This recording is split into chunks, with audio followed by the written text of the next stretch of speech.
cooler, low in the lower 40s. Hi, my name is Gwen. This is my daughter Courtney. You're watching Channel 11 WTTW Chicago.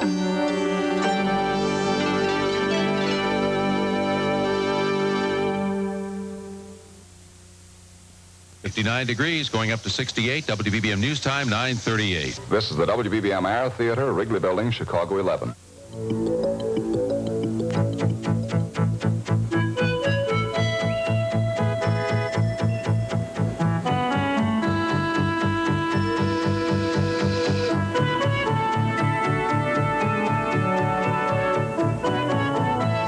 Good evening, everyone. I'm Bruce DuMont. Welcome to Chicago Tonight. John Calloway is on vacation this week, but last week, John and hundreds of broadcast veterans celebrated the 65th anniversary of WBBM Radio. Since the station went on the air in April of 1923 with a stirring rendition of Barney Google, WBBM has established itself as one of the country's great radio stations. And under the leadership of its founders, Les and Ralph Atlas, WBBM has been known as the WBBM Air Theater, as Chicago's showmanship station, as the talk of Chicago, and since May of 1968 as Newsradio 78. It has entertained us, and for the last 20 years, it has informed us. Brad Stevenson, WBBM Traffic Update. 59 degrees, going up to 68. WBBM News Time, 9:38. The traffic, the weather, the time, and of course the news. That's been Newsradio 78's successful formula for 20 years. That fire has also knocked out telephone service for a 20-square-mile area in the western suburbs. Service may be out for days. Still to come in this half hour. Charles Osgood tells us it's not cool to be in the sun. But WBBM AM was a fixture in Chicago radio long before the start of Newsradio 78. Don't touch that dial. Yes, here we are at the Wrigley Building restaurant. To celebrate its 65th anniversary, WBBM Radio on Friday night did an old-fashioned radio remote, live from the Wrigley Building restaurant, site of its most illustrious broadcasts.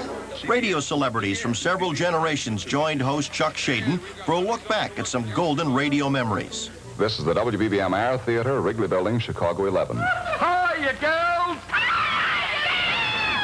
Time to go shopping with the missus in the Dell Farm Supermarket at 3749 Cottage Grove Avenue. Former BBM staff singer Billy Leach remembered his grueling schedule during the 40s and 50s. I would walk in the morning at 6 o'clock, and at 6:30 I would play piano and sing for a half hour and give weather and time. Then at 7:30 I went across the hall and would sing with Jim Conway's show, and at 9 I would go across another hall and sing with Mal Belair's on the Music Wagon. And it was a busy day. This is, there we go, the WBBM Air Theater, Wrigley Building, Chicago. Veteran broadcaster Josh Brady remembered the controversial talk show host Paul Gibson, a familiar voice during the 50s and 60s. He used to get the women so mad at him that they'd listen to see what he was going to say next. He had lines like, marriage is the most expensive way of getting your laundry done free. The live one is WBBM. The live one, look, a live one is WBBM. Wonderful letters, WBBM. Another WBBM alumnus, in fact, the first news director of Newsradio 78, is a familiar face to Chicago Tonight viewers. The word was that Westinghouse was going all news with WIND in Chicago, and if they got a foothold first before WBBM did, it would take us perhaps years to recover. So we rushed into it, and we were immediately successful because, as you know, 1968 was an incredible news year. 57 at O'Hare, WBBM News Time, 9:52. We've been telling you all morning about the aftermath of last night's stormy weather around the Chicago area. Giving you the world every 30 minutes. Chicago's all-news station, WBBM Chicago. Joining me now to discuss WBBM broadcast history, we welcome Chuck Schaden. Chuck is host of Radio Classics, broadcast every night at 8 o'clock on WBBM, and one of America's leading authorities on radio's golden age. Jim Conway is here, veteran Chicago radio and television personality whose program Shopping with the Missus was a mainstay on BBM for many years, and John Hultman, who is morning anchor man along with Felicia Middlebrooks on Newsradio 78. Chuck, this all started in a basement. How did it get to where it is today? Well, it started in Lincoln, Illinois, about the center of the state, when Les and his brother Ralph Atlas had an amateur station, a spark station, if you will, a dit-dot-dash kind of a station, just as hobbyists. Ralph was 9 years old and Les was 17, and they were just fascinated with this new thing, radio. And as time went on, they became more and more interested in radio, and in 1923, they applied for a license to put a real commercial station on the air, and they got the license, and WBBM started in Lincoln, Illinois. Very quickly it moved to Chicago. The family, the Atlas family, had owned a produce company in Lincoln, Illinois. They sold out. They sold the produce company, moved to Chicago, moved to a big old mansion on Sheridan Road. And there, again in the basement. They were in the basement in Lincoln, Illinois. Now they're in the basement on Sheridan Road. Working their way up. Working their way up. And they put WBBM on the air. Soon they went to the Broadmoor Hotel, and they started to broadcast on a regular basis. And you said earlier the first musical song heard on WBBM was Barney Google with the googly eyes. Now, call letters in the early days always stood for something. What did the call letters WBBM stand for? Well, WBBM's initial call letters were just dealt to the station, to Atlas family, by what is now the FCC. But then you had to make something Well, then up. they decided to do something with it. So when they were at the Broadmoor Hotel, excuse me, at the Broadmoor Hotel, they said, "We broadcast Broadmoor music." WBBM, we broadcast Broadmoor music. Then later it became World's Best Broadcast Music. And those were the real call letters for BBM, what they stood for. Then eventually, WBBM initially, everybody thinks it was originally the WBBM Air Theater, but initially it was the Stuart Warner Air Theater. You know, the Stuart Warner Company makes speedometers for bicycles and for automobiles, and they leased the time on WBBM from the Atlas family. Things were pretty lean in the early days. They were the first sponsor. They leased the whole broadcast day, and they called it the Stuart Warner Air Theater. Now, Jim, when you came to Chicago, now WBBM was a 50,000-watt station, so you certainly knew of their call letters when you came to Chicago from Milwaukee, and you came with a fellow by the name of Fahey Flynn. Right. So two great imports to this city from our friends to the north. What was the first day like at BBM? Do you remember it? Yes, very well. It seems to me that maybe the old man had a thing about basements, because that's where I spent the first day. This is Mr. Atlas. Yeah. That's where the standby studio was. And for the first week or so, that's where you spent your time doing station breaks in between network shows. And it was this little standby studio was right next to Master Control, which was down in the basement. Was he tough to work for, Mr. Atlas? It was a matter of his having a reputation for being tough. You heard that he was an ogre and he could, by fiat, just let you go, that sort of thing. I never saw any evidence of that. He was very, very good to me and very good to all of us, really. Now, John Hultman, you were growing up in Detroit. You also, obviously... Now, let me correct you. I grew up in Chicago. You did, and then you went to work in Detroit. I worked in Detroit for 8 years, but I'm a Chicagoan. Grew up on the North Shore. Wilmette, New Trier High School. So you grew Listened up to with WBBM from the time I was a little kid. What are your early recollections? Well, I mean, when I was a kid, I was listening to the soap operas and to Cliff Johnson. With his and his family would get up. They'd do a remote broadcast from his home. From his home, So was it and the kids would come down in their PJs and eat cereal, and they were kind of crabby some days, and some days they were cheerful, and they'd talk about the events of the day and everything. I remember that very well. Hooper White was their producer. And I think still they were on right after Bob Atcher and his gang. The World News Roundup too, which was 8 o'clock, all the way back to those days from CBS. Now, was that during the period of the showmanship period, or did that predate that? Well, when John was listening to it, probably in the 40s, it was the WBBM Air Theater, Right. and it gradually moved into the 50s, and it gradually became the showmanship station. Now, how did things change? What was happening in programming? Well, radio was changing. You see, after the war, radio was starting to suffer a little bit at the hands of television, and programming was changing. A lot of the sponsors were leaving radio for TV, and they didn't have the money to present all the big-time network radio shows and that sort of thing.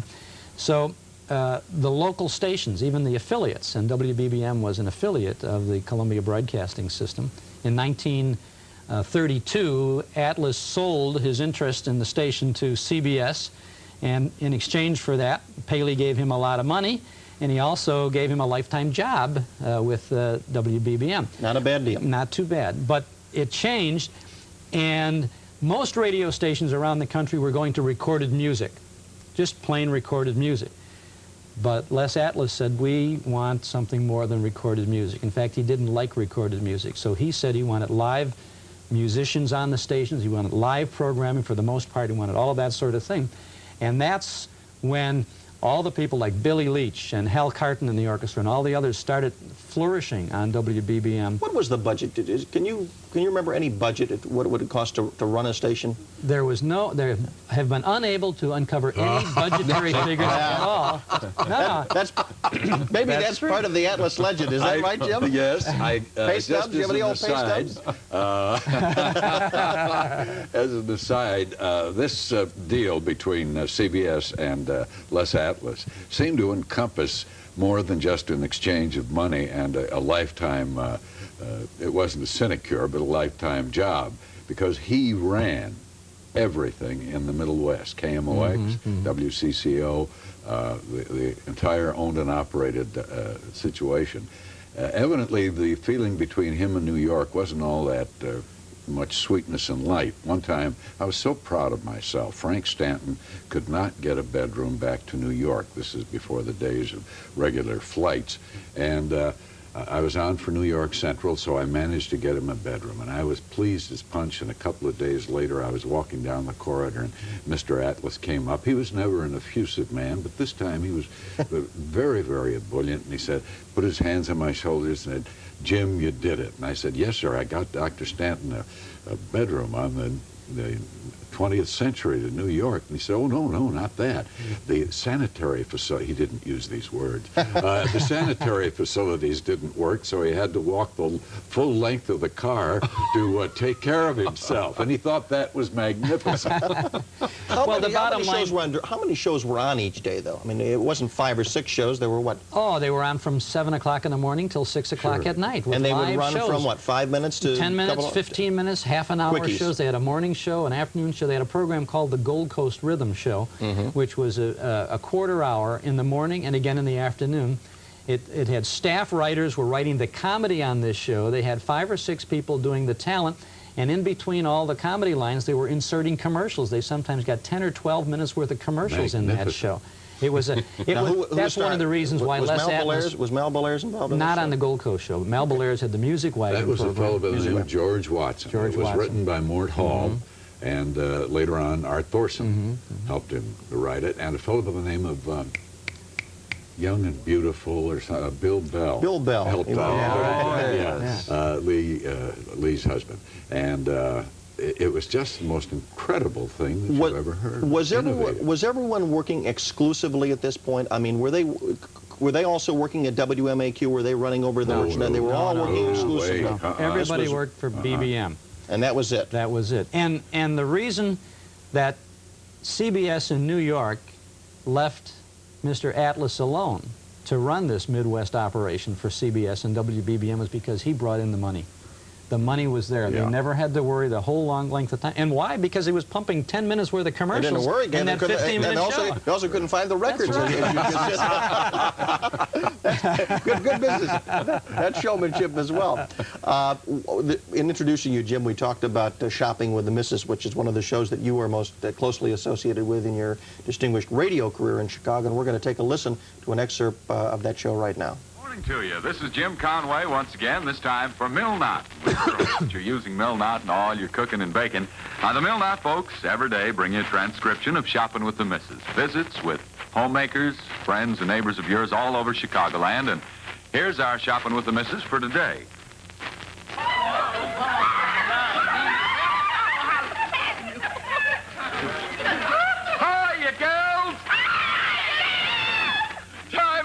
Shopping with the Missus in the Dell Farm Supermarket at 3749 Cottage Grove Avenue, where Willard Mosley and Marshall Benny, two swell gents, run a fine store. You should be a little more enthusiastic. What were you doing to these women? Such a happy guy. I had a lot of tuition bills to pay. John, I'd like to talk a little bit now about the other anniversary that WBBM is celebrating this year, because at 65, a lot of people are retiring. WBBM is not retiring. They're going strong, celebrating their 20th anniversary as an all-news radio station. And in the clip, John Calloway talked about his early development and senior management in developing the news radio format. When did you come to BBM, and how were things moving along in the news cycle when you got there? Well, we weren't all news yet. I got there in February of 1968, and in April, John got the word from New York that we were going all news, and he had 30 days to put together a complete all news station. And at that time, we were the talk of Chicago, right, Chuck? Right. So we had Jerry Williams and Don Cannon and Mal Belair's doing talk, and not a whole news staff of writers and editors and reporters and anchor people and everything. And by golly, in 1 month, we were all news. And I signed off the station May 5th, which was a Sunday night. Then we signed off for 5 hours on Sunday night. I signed off at midnight, came back in the next day, and it was chaos. It was just, what are we going to do next? What are we going to do? Because, anytime you change a major change like that. But it didn't take long, and it just sort of evolved into a regular format and a news hour that really developed over the years. In retrospect, you could not have picked a more significant year to change a format, because in looking at the history, which is covered in Chuck's new book called WBBM Radio Yesterday and Today, which is a great history of the station, it mentioned that the decision was made on March 29th. 2 days later, Lyndon Johnson announced he was not running for President of the United States.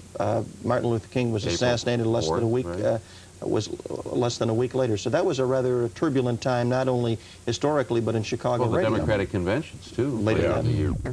I mean, the whole year was like that, and it was just one big story after another, and not necessarily big story nationwide, right in Chicago. In that 30-day period, did you hire street people, people to go out on the street? They hired reporters. Did you use? Oh, sure. People like, well, I'm not sure if this all happened all at the very beginning, but Carol Simpson was one of the reporters that was hired, Burley Hines, and Fred Partito was already there. Yeah, and John Cody, and a lot of the people. It's interesting that you mentioned some of the names that are there now, because most of the people have been there almost from the beginning. Dale McCarran was there. Dale McCarran was there.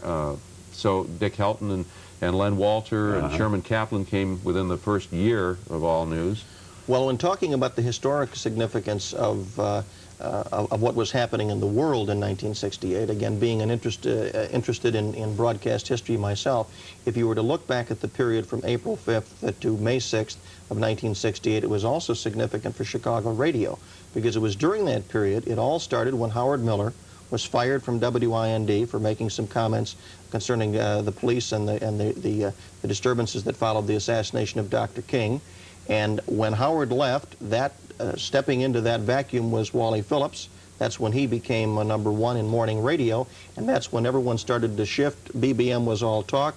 They decided to go all news, and WGN at the time, because Jim Conway was the first host, they premiered the same night that you went all news. They premiered with a show called Extension 720, which you hosted and I produced, and that was also done at the same time when, because you were giving up the talk audience, WGN inherited the late-night talk audience, which has become successful with Extension 720. So a lot happened in 30 days in Chicago radio. There was an interesting period here in town in the early 50s when television first came in here. BBM was late in getting into it. really, a lot of radio people, both performers and business people, were not all that sure that TV was all that great, because we had bowling and we had wrestling and that sort of thing, and that's about it for a long time.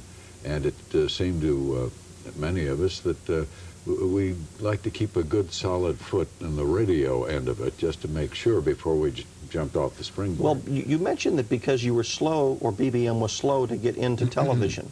How much of that was also directly linked to the fact that you were the strongest radio outlet in town? You didn't have to do it, whereas perhaps WMAQ and WLS I think there's a good deal of truth in that, but I think, and this is only conjecture on my part, that much of it was due, one, to the, I keep calling him the old man, Mr. Atlas's real reluctance to commit, and some real doubt about the value of television. He thought that he'd let MAQ, GN go ahead, and then there was that strange thing known as WBKB, which he ultimately bought. But meantime, as you say, at the station, BBM radio was coining money. Mr. Atlas was also reluctant to admit FM. He didn't like FM. He stuck the FM. When WBBM FM came in on the scene, he put them in a little, tiny little studio, right? In the basement? In the basement. That's right. No, I'm surprised he would put them in the basement, because that's where the successful things started. He put them in the attic. He didn't see any future for FM at all on that. No, he did. That's right. And, that was not uncommon. Yeah. And then, of course, he just assumed it was going to be a duplicate of the AM. Mm-hmm. And in fact, he was in charge of AM and FM as it went along, and finally FM broke away. Well, and at the beginning, a lot of the FM stations all duplicated the AM. Sure. As a matter of fact, one station gave away its FM frequency, I believe. That's right. During that era, again, some of the other great names, we mentioned Mal Belair's briefly. Howard Miller was there during that period. John Harrington, one of the great sportscasters. Art Mercier.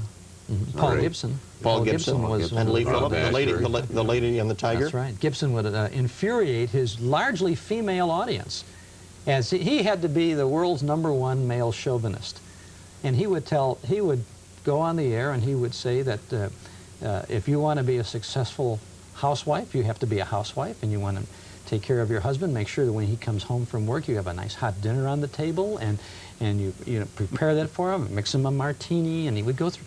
And and every woman listening would be furious. I mean, she was mostly doing this at the time, but she would be furious. Or was some of it scripted? No script all at all. ad-lib. I mean, he really believed it. Yeah. Paul Gibson walked into the studio with his hat on. He had his hat on. He had a scrap of paper in his pocket, maybe with 1 or 2 little lines on there, something he had read in the newspaper. He read all the newspapers, read the magazines, read all kinds of stuff. And he would sit down, and he may have been thinking of what he was going to talk about today as he walked into the studio. And if a second before he got into the studio, he met somebody in the hall who said something, Paul, this and that and so, and it would change his whole thinking. He'd sit down and he'd do an hour on that. Well, it was amazing. A criticism has been directed at many of us, especially people in the news business and the talk business in radio and broadcasting, that we're great at theorizing, and we're great at general conclusions. I want you to know that Paul Gibson, in his comments on the female sex, had very definitely first-hand experiential information. He had been married, I think, 5 times. He had lots of alimony payments. John, I'd like to get back to the decision. John Calloway mentioned in our opening report that there was the fear that Westinghouse, because they had fired Howard Miller and they were looking for a format to put in that place, that was one of the concerns that perhaps put you on a short time frame. It's now 20 years later. Westinghouse now finally has an all-news station. In Chicago, right? But what happened? The pressure to do it. You were a successful talk station prior to that. I mean, you weren't doing it out of any really necessity economically. We were doing news in the morning. They called it the Morning People, and I think Dan Price and Dale McCarran did the show at that time when I got here. And so there was a morning news block, and then it turned to talk from that point on. Well, even Arthur Godfrey was still on at that point.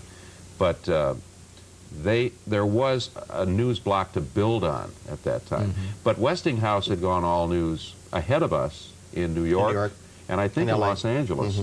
So there apparently was some feeling at that time that they were going to race ahead and do it. Knocking off Arthur Godfrey must have been a tremendous decision. They didn't knock off Arthur Godfrey. Not till Arthur went off the air himself. Arthur was on the air. He was a midday. He was a midday break in the news. It was a blip. It was a half an hour. As was Dr. Frida Kem, Dr. Kem was a child psychologist. I don't mean a child psychologist, but a psychologist. Small, very tiny. And Jerry Williams was the talk of the town. He was during the 1960s, and with John Calloway's program called Nightline, long before Ted Koppel was doing it. John was doing it in Chicago, and those were exciting times to be in the talk and news business. Absolutely. He would call, I remember Jerry Williams would, and some nights, because of course we were heard all over the country at night, 41 states at night, he would say, nobody can call within 300 miles of Chicago. And he'd get calls from Florida and from all the way on the East Coast and way out in the Southwest. Yeah. And just to show you the impact and the reach of our station at that time. We have less than a minute left. The success of news radio obviously goes without saying. You're 20 years old, and there will be many more decades to celebrate all news. Where does radio, specifically AM radio, go? Jim, in your view, is there a possibility of a return to the more entertainment aspect of the radio dial? Yes, I think it will be inevitable. We were talking about this before. I think with live bands and things of that nature? Yes. If anybody is daring and innovative enough to do it, it will happen. You know, AM stereo is upon us now. And if they ever say that all the radios have to be produced with that included, as they did with FM included, that very well could bring more of an interest in Radio is entertaining, I believe. Right now it is. And I think on the AM dial you get more variety than you do on FM. And even on the formatted stations, I mean, let's face it, even on an all-news radio 78. And network radio is coming back as well? Network radio will support the local stations. All news is the most exciting kind of radio there is today, because it's always changing. New script every day. John Hultman, Chuck Schaden, Jim Conway, thank you very much for joining us tonight. I'm Bruce DuMont. John Calloway is on vacation, but he will be back on Monday. Good night, everybody. WBBM. Kings, Chesters, Gibson, Harrington, Malbelairs, and Ollie Rayman. Meet the rising stars of '88 on a sneak preview special edition next, here on 11. On the live one.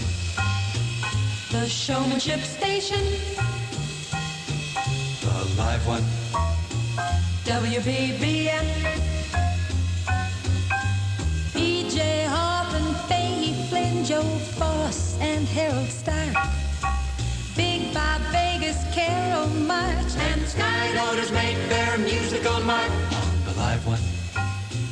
The sellingest station, the live one. WBBM.